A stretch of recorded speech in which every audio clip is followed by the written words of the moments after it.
Buongiorno, venerdì 27 febbraio, benvenuti, nuovo appuntamento con la nostra rassegna stampa, anche oggi pronti a sfogliare i quotidiani nazionali e regionali per approfondire le notizie delle ultime ore, per leggere come i quotidiani insomma ci raccontano tutto quello che è successo appunto in questi giorni. Oggi in maniera particolare ci sono due notizie che capitalizzano l'attenzione dei quotidiani nazionali. Uno riguarda inevitabilmente questi file di Epstein, perché ieri è stata sentita l'ex First Lady, la moglie di Bill Clinton, Hillary Clinton, dalla commissione di vigilanza a New York sui file appunto che stanno mettendo veramente a soqquadro l'amministrazione americana, ma anche ovviamente tutto quello che è l'establishment internazionale, perché sembrerebbe appunto che da questi file ci siano tantissimi nomi di persone importanti, leader di Stato. Infatti Hillary Clinton dice: guardate, chiedete a Donald Trump quello che sta succedendo, ne saprete certamente di più. Poi la legge elettorale, ieri insomma primo scossone sul tema, era abbastanza praticamente atteso questa notizia della legge elettorale, perché secondo ovviamente alcuni calcoli fatti dagli analisti politici cambiare la legge elettorale oggi servirebbe più al centrodestra in base appunto al conteggio di percentuale e collegi che spetterebbero sulle future elezioni. Quindi insomma adesso c'è il centrodestra che spinge, ovviamente l'opposizione sugli scudi dice inaccettabile questa proposta. Poi Fanto Festival di Sanremo, ultime giornate, oggi e domani poi si concluderà il 76esimo Festival della canzone italiana, ma c'è anche tanto calcio, perché questa è una settimana importante anche per le nostre squadre siciliane. Poi Mondello, ovviamente. Che cosa è successo a Mondello? La spiaggia che è stata liberata dopo 116 anni di concessione demaniale, sempre la stessa società. La denuncia di Lavardera è arrivata al punto. Allora andiamo a vedere insomma sui titoli quello che racconta oggi la Stampa. Partiamo dal Corriere della Sera. Vedete, il titolo d'apertura è sullo scontro sulla legge elettorale.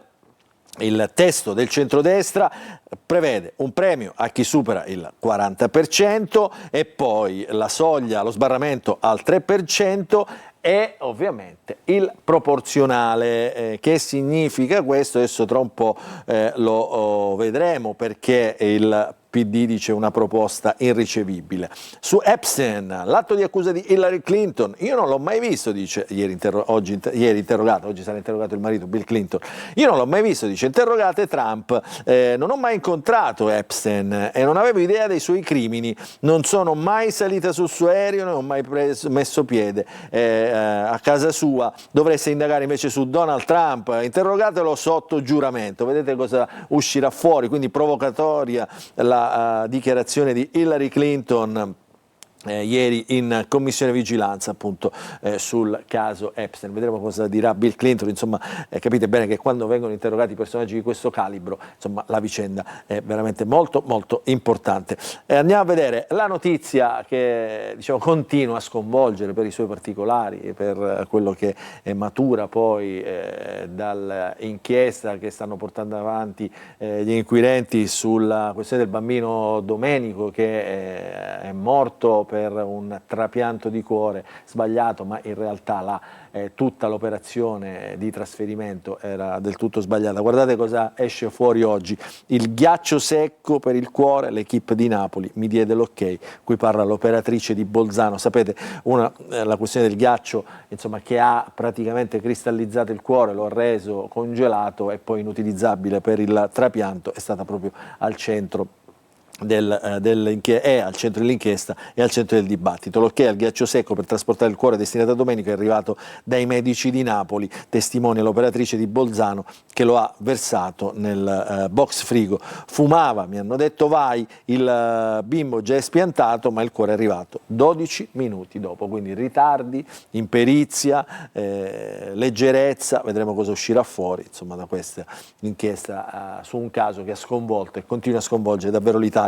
Poi Ramazzotti al Festival di Sanremo, ritorna 40 anni dopo Adesso tu, e la ricanta all'Ariston, il palco che gli ha dato il successo poi mondiale, planetario, ma la foto in prima pagina del Corriere della Sera è del direttore artistico Carlo Conti con Irina Shayk, la modella russa, che lo ha accompagnato nella conduzione di ieri. Stasera i duetti, grandi attese, insomma, per quella che è, diciamo, la serata in qualche modo più spettacolare. Andiamo a vedere la Repubblica. Hillary accusa Trump, come abbiamo visto nei titoli. Clinton interrogata dalla commissione sugli Epstein File, oggi tocca al marito Bill Clinton, dovete indagare sul presidente, dice non su di me, come abbiamo visto. In altre parole, si dimette il CEO del forum di Davos, insomma, centro nevralgico della geopolitica e della economia, insomma, con i famosi vertici. Andiamo di spalla, la legge elettorale, colpo di mano del centrodestra, il testo depositato alle Camere, respinto ovviamente con le parole inaccettabili dal Partito Democratico. Il bollino dei leader del centrodestra al Donzellum arriva di notte, tra mercoledì e giovedì, a Via della Scrofa, riunione fiume tra pizza, birra e mozzarella, Champions e Sanremo. Vedete un po' come viene dipinto, insomma, da Repubblica questa questione. Poi c'è un'altra grana per il governo che potrebbe arrivare dal rinvio al giudizio, ancora, diciamo, non deciso, del capo di gabinetto Giusy Bartolozzi, capo di gabinetto del ministro della giustizia Carlo Nordio, che in questo momento è impegnato per la campagna referendaria, e quindi l'ira del ministro, l'ira di Nordio per la tempistica, vedete, dei magistrati. Anche qui la foto di Sanremo, festival che delude, perché questo è ormai come dire, il sentiment diffuso dopo 3 giornate, vedremo anche gli ascolti di oggi, punta già all'anno prossimo. La foto però è del direttore artistico Carlo Conti, di Eros Ramazzotti, che abbiamo detto è ritornato a cantare all'Ariston, e poi di una star internazionale come Alicia Keys, che si è esibita appunto con Eros Ramazzotti e poi da sola. Andiamo a vedere La Stampa. Elezioni, scontro sul premio, maggioranza a chi supera il 40%, torna il proporzionale ma senza preferenza. Anche questo è un tema diciamo, che divide. I candidati vengono scelti dai partiti, insomma un po' come succede adesso. La maggioranza ridisegna la legge elettorale, il testo depositato in Parlamento ieri, firmato dal gruppo del centrodestra, segna una rottura con il Rosatellum, spariscono quasi del tutto i collegi uninominali, sostituiti da circoscrizioni plurinominali e da un impianto proporzionale corretto da un premio di governabilità, 70 seggi aggiuntivi alla Camera e 35 al Senato per chi supera il 40%. Poi la foto a centropagina e di Hillary Clinton nella palude di Epstein, i verbali degli infermieri, anche qua guardate, li riprendiamo proprio dalla Stampa, perché guardate il racconto è davvero da brivido. Il dottore e il cuore di Domenico non batterà mai, proprio i verbali degli infermieri. Il torace era già aperto, il cuore malandato ma funzionante era già stato rimosso e sistemato su un tavolo. Domenico, 2 anni e 4 mesi, intanto aspettava anestetizzato e intubato sul letto della sala operatoria dell'ospedale Monaldi di Napoli, mentre l'equipe attendeva il box con l'organo sano donato dai genitori di un bambino di 4 anni annegato in una piscina comunale in provincia di Bolzano. Erano le 14:18 quando venne eseguito il clampaggio aortico. Il contenitore con il cuore arrivò intorno alle 14:30, fu aperto pochi minuti dopo, da lì iniziò l'incubo che oggi racconta appunto il procuratore della Repubblica di Napoli da chi era in sala operatoria. E che cosa racconta? Ve lo faccio vedere da questo quotidiano. Anzi scusate, ve lo faccio vedere da questo quotidiano, Il Messaggero, che oggi lo mette in prima pagina. Domenico, 14 minuti senza cuore, i momenti chiavi dell'equipe del Monaldi, rissa con i colleghi di Innsbruck, gli infermieri che dicono l'organo ha un blocco di ghiaccio, hanno usato l'acqua calda per scongelarlo e uno dei sanitari disse così non batterà mai, quindi racconto davvero da brivido. Mentre guardate l'altra faccia della medaglia, un ospedale che opera bambini, si confronta quotidianamente con i malanni dei bambini, le malattie dei bambini, e il Bambin Gesù che diventa primo in Europa. Sanità d'eccellenza e per l'intelligenza artificiale avanza il piano del governo per un coordinamento Unione Europea in Italia. Secondo la rivista Newsweek, l'ospedale romano, sesto a livello mondiale, è stato premiato per il gioco di squadra, quindi insomma eccellenza, Bambin Gesù a Roma, mentre poi su un piccolo bambino a poco distante a Napoli succede quello che abbiamo visto. Eros Ramazzotti lo prendiamo sempre dal Messaggero, che ritorna, il ritorno di Eros, 40 anni dopo ricanta Adesso tu, nello stesso giorno di 40 anni prima. Pensate che coincidenza voluta ovviamente da tutti gli organizzatori. Andiamo a vedere qualche quotidiano politico, perché insomma sulla legge elettorale ovviamente si spaccano le vedute. Partiamo dal Fatto Quotidiano, che apre sempre con la cronaca giudiziaria, insomma con la giustizia, ma oggi insomma si dedica all'apertura sulla legge elettorale. Meloni, l'ultima giravolta, si vota senza preferenze. Il governo in panne sulla giustizia, si fa una legge elettorale su misura col premio di maggioranza al 40% e niente collegi. Questo è la nuova legge elettorale, che è un mix tra Porcellum e Rosatellum, così si chiamano ormai le leggi elettorali, con questo tipo di desinenza. Poi latina. Il Giornale, la riforma elettorale, ecco il Parlamento se si votasse oggi. Questa è la proiezione di U-Trend, guardate che cosa succederebbe. Ipotesi proporzionale con premio di soldi al 3%, così il centrodestra blindato alla Camera. La proiezione di oggi, vedete, darebbe queste percentuali. Anche il partito di Vannacci resterebbe fuori dalla coalizione, insomma resterebbero fuori tutti i partitini, diciamo, secondo la proiezione vista oggi. C'è sul Libero invece un'apertura diciamo diversa, che racconta ovviamente, come accade ormai da tempo, di storie di integrazione di migranti, in qualche modo di respingimenti anche sociali. Il killer africano di Suore, accolto in Italia da eroe, arrestato a Parma, aveva organizzato le torture e la decapitazione di 3 donne, la sua associazione era stata foraggiata e celebrata, e questa è l'altra faccia, diciamo, del processo di migranti, di migrazione e diciamo in qualche modo di un paese che non riesce proprio a trovare la quadra sulla legalizzazione, insomma, degli arrivi degli stranieri. Poche cantanti, delirio femminista contro il Festival di Sanremo. Questa è l'altra apertura, diciamo, l'altro titolo principale che il Libero mette in pagina. Velocemente andiamo a vedere invece il Manifesto, rotta su Cuba. Perché? Perché la guardia cubana, intercettata una lancia con 10 uomini armati, sparatoria con 4 morti e 6 feriti, tutti cubani della Florida, anticastristi, sull'isola strangolata dall'embargo petrolifero. È arrivata la Contra per far precipitare una situazione già terribile. Quindi, insomma, la situazione di Cuba messa in primo piano, in prima pagina sul quotidiano Il Manifesto. Su questa prima pagina nazionale chiudiamo questa prima parte di rassegna stampa, ritorniamo subito dopo con la lettura dei quotidiani regionali.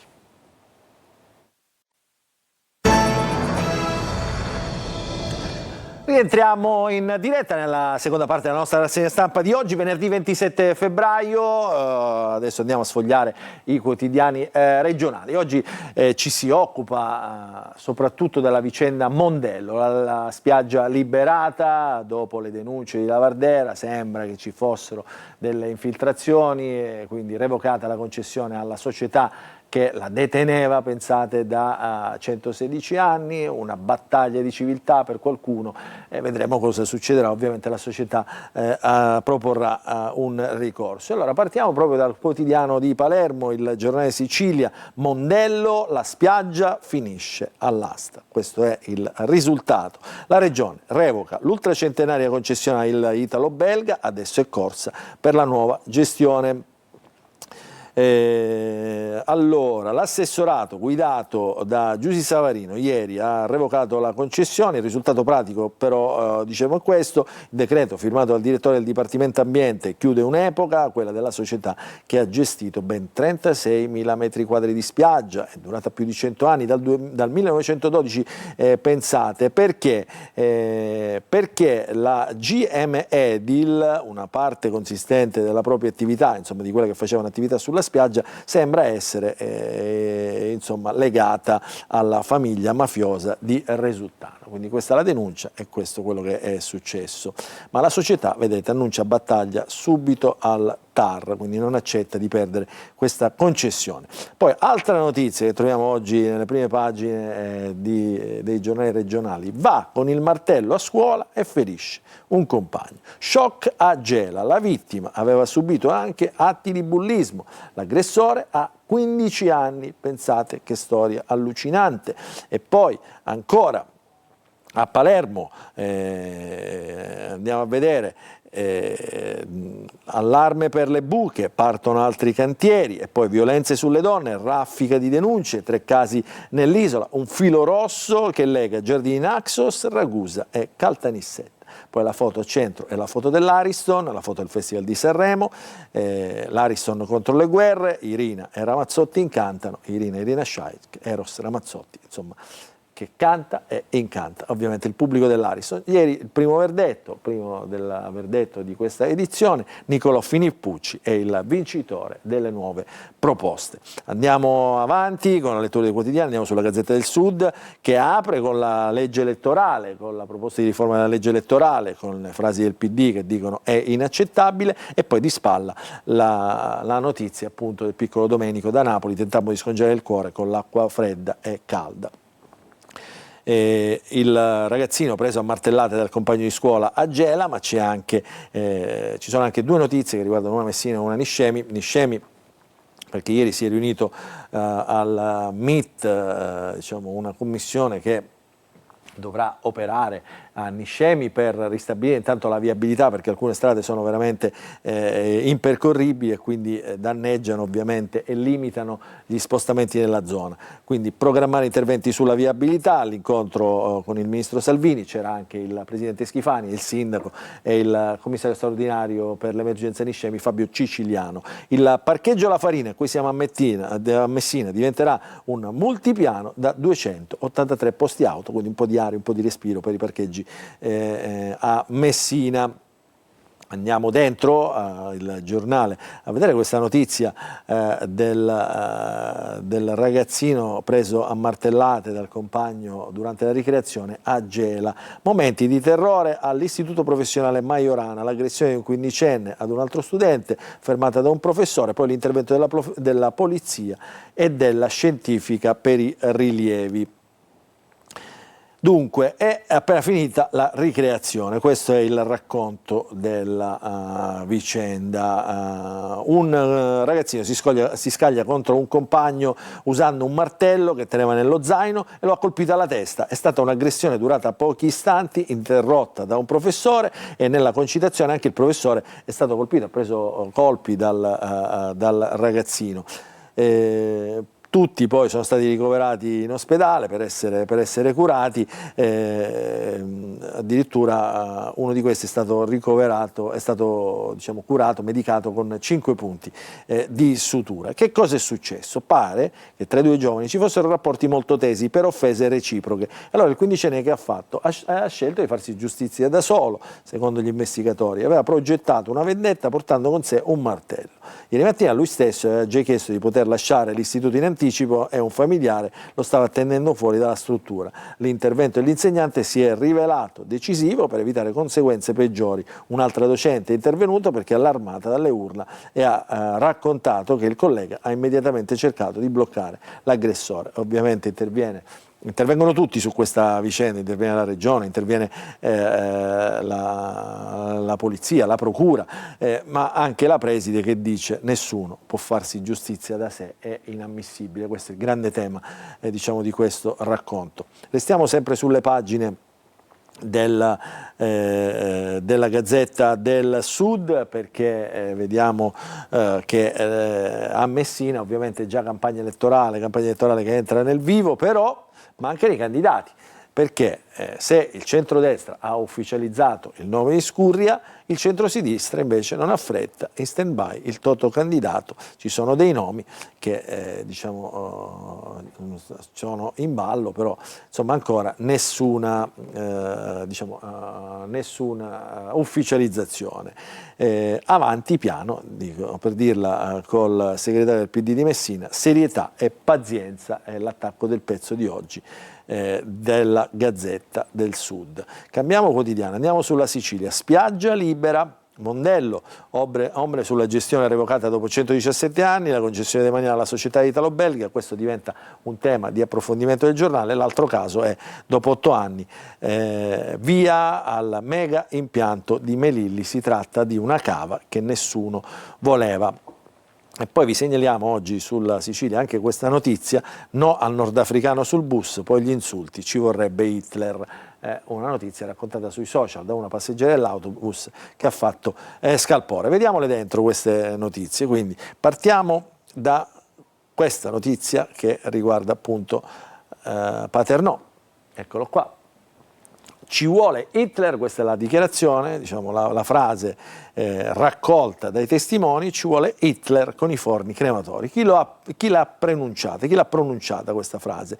Dei colleghi di un conducente di un autobus alla fermata, perché il giovane, il nordafricano, voleva salire per forza a bordo dell'autobus già pieno, quindi l'autista ha cominciato a muoversi, ha travolto i bagagli e quindi tensione, momenti concitati, e allora lì partono anche le frasi razziste. La Ferrovie Circumetnea, che controlla queste corse, dice: sono state rispettate le regole, cioè se l'autobus è pieno è giusto che il conducente non faccia più salire nessuno e che vada avanti, ma nessuno può impedire all'autobus di proseguire il suo servizio. Ovviamente le parole di questi altri autisti sono da condannare. Tutto questo è successo a Paternò mercoledì, a raccontarla sui social una studentessa universitaria che ha assistito alla scena. Poi guardate sempre su questa pagina: braccio paralizzato dopo il vaccino anti-Covid, riceverà un indennizzo. Quindi sentenza del Tribunale di Agrigento che condanna il Ministero alla Salute. Perché? Perché quest'uomo ha denunciato il Ministero della Salute perché è stato costretto a lavorare al computer con le dita di una sola mano, con tutte le difficoltà del caso, perché è rimasto paralizzato all'arto sinistro dopo 2 dosi del vaccino anti-Covid. Quindi il giudice ha raccolto la sua protesta. Quale vaccino si era fatto? L'Agrigentino, come da indicazioni ministeriali, si era fatto iniettare le prime 2 dosi del vaccino Pfizer-BioNTech a partire dal marzo 2021. Dopo circa 3 mesi è iniziato un dolore alla mano che pare si bloccasse come paralizzata per minuti.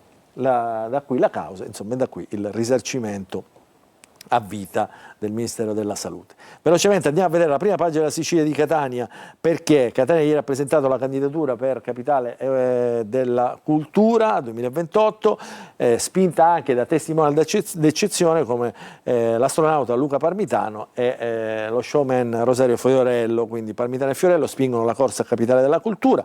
Dopo l'audizione a Roma, la città vincitrice sarà proclamata entro il 27 marzo, e quindi grande successo insomma per questa presentazione di candidatura. E poi c'è un caso che riguarda la vertenza Sifi. La Vardera deposita all'ARS un'interrogazione, qui ci sono una 50ina di operai in esubero. L'azienda è stata acquisita da un'azienda estera, quindi insomma si tratta di un'azienda storica del farmaco, un'azienda tecnologica che in questo caso, rivedendo i piani industriali, ha evidenziato una 50ina di esuberi, quindi qua si cerca di salvare i posti di lavoro di operai e lavoratori tutti catanesi.